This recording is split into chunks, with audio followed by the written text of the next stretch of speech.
If you think life on the road is all open highways and late-night diners, you're wrong. I've been behind the wheel long enough to know the most dangerous thing out here isn't the weather, and it isn't the other drivers. It's what waits for you in the dark, at the places no one talks about. Story 1. The Rest Stop Visitor. I've been trucking for 22 years, cross-country most of the time. I've seen just about everything the road can throw at you. But what happened in the winter of 2016 still makes me check every corner when I park. It was January, freezing rain coming down hard, and I pulled into a small rest stop in Kansas around 2 a.m. Just me and 2 other rigs parked in the lot. I locked up the cab, stretched my legs, and used the bathroom. When I came back, I saw someone standing near my passenger door.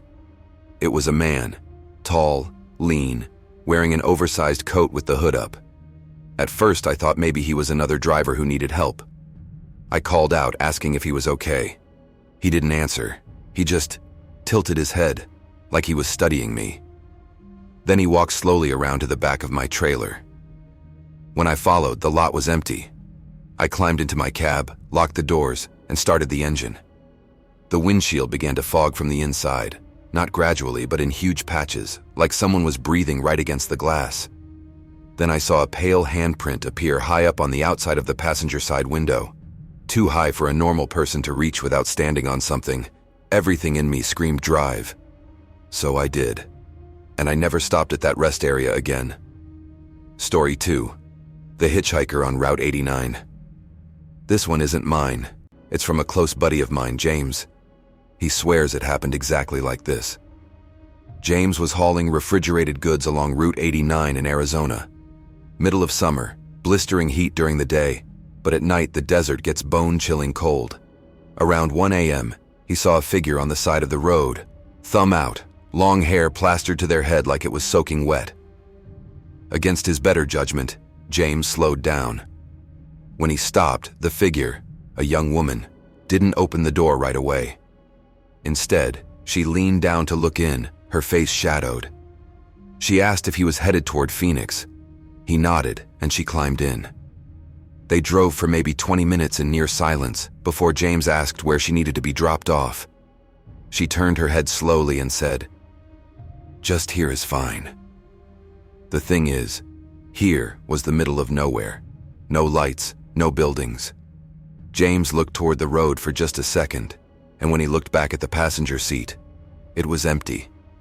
The seatbelt still buckled. There was a wet handprint on the dash and a puddle forming on the floor mat.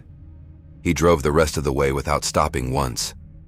Story 3, mile marker, 197. This one's mine again, and it's the one that keeps me up. I was running a load through West Texas, dead of night, middle of nowhere. I'd been driving for hours and decided I needed to pull over and rest my eyes. I saw a gravel turnout near mile marker 197, just sand and scrub beyond it, and shut off the engine. The silence out there is something you don't forget. I must have dozed off, but a noise woke me. Crunching gravel, like someone walking slowly toward the cab. Still half asleep, I reached for my flashlight and looked out the window. Nothing. Then the crunching started again, this time circling the truck. I called out, "Who's there?" No answer. The footsteps stopped directly under my door. Then there was a long scrape, like fingernails dragging down metal. I started the engine and flipped on the high beams. Empty turnout. No tracks in the gravel except my own.